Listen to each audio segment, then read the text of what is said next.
Hi, everyone. So today we're going to be talking about chapter 3, which pertains to research in intimate partner violence.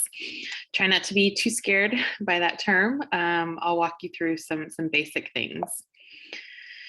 So we're going to be talking a little bit about explaining family violence through research, which is what measures family violence and the challenges to measuring family violence. And then it also explores forms of violence against women through theory, right? So we're going to be talking a little bit about theory today too. So research, in case you haven't taken the research class yet, it is important because it offers a way to reconcile our personal reality with experiential reality, right? It is a way that we try to understand family violence by measuring it. It is a way for us to determine how much and how often and how frequently family violence occurs. And so studies on agency response and personal responsibility help shape our organizations and provide funds, right? So any type of agency that's working with survivors or victims of intimate partner violence, in order to continue to do that work, it's often important to show that what you're doing is working. And in order to do that, you need research.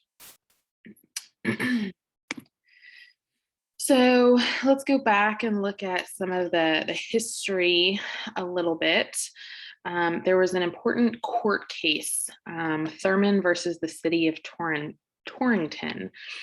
And basically, the court determined that the victim of domestic violence had been denied equal protection under the 14th Amendment when the police failed to protect her from her estranged husband who had severely beat her and caused her permanent harm. So that is a very kind of a turning point within the criminal justice system, specifically for police.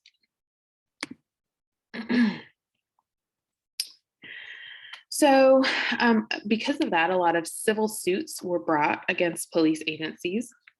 And that was a large contributing factor to changing some of the laws that pertain to mandatory arrest and whether or not the act of family violence was witnessed by an officer.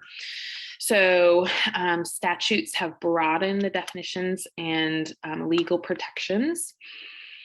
So each state and even Washington, D.C. and Puerto Rico all have enacted some form of legal domestic violence legislation. So that's part of one of the problems is that every state is going to be different in how it defines it and how it prosecutes it and things like that.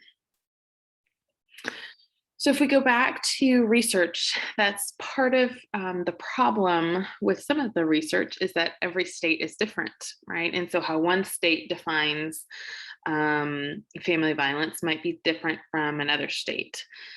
So measuring family violence starts to get really hard.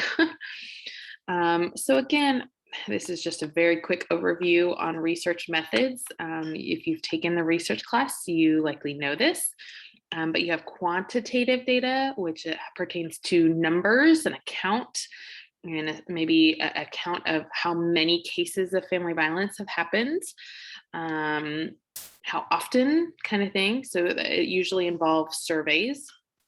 And then you have qualitative data, and this is data that's not really talked about a whole lot, but this is describing information and stuff that cannot be measured or counted. So this might be doing interviews with women to talk about their experiences with the criminal justice system. And again, talking about their experiences, not something that can be measured or quantified in any way.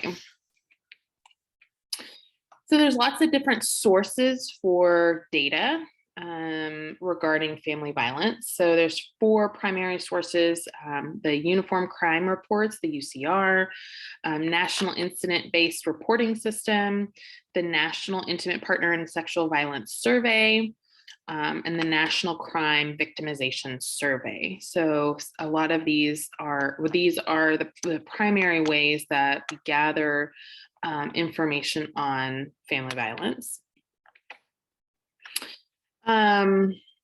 More, examples specifically, larger organizations like the FBI has the Uniform Crime Report. It has the NIBRS and the Supplemental Homicide Reports. The Bureau of Justice Statistics also has the NCVS. It has state court processing statistics. This has federal justice statistics, inmate information. And then the CDC is what kind of organizes and controls the NISVS data. So then let's talk about some theories. Theories are ideas that provide a framework for investigating the cause and effect relationship of events.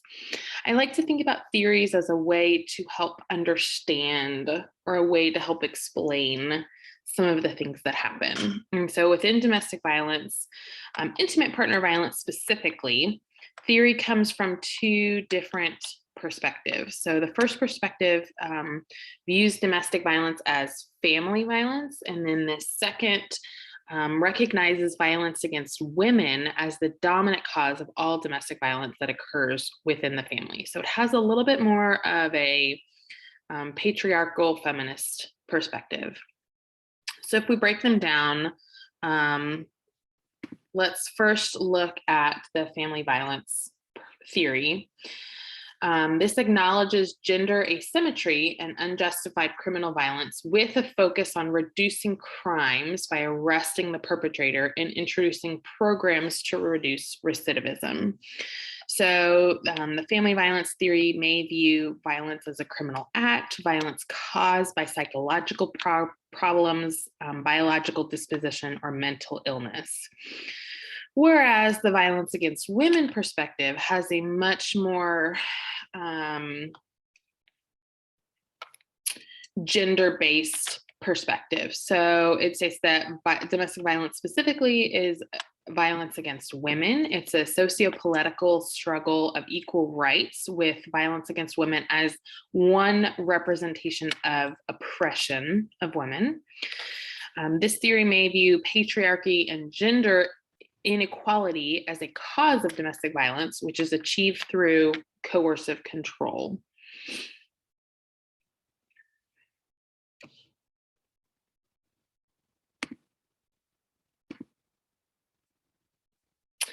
So then finally, in the textbook, it talks a little bit about coercive control.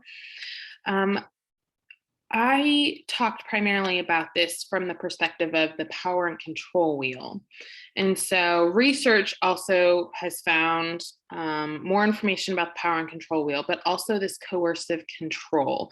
So again, it all starts with power over another individual. And so then it can continue to enforcing trivial demands, degradation, threats of violence, occasional kindness, isolation, domination, and then ultimately down to coercive control. So a lot of these consist of the tactics within the power and control wheel as well.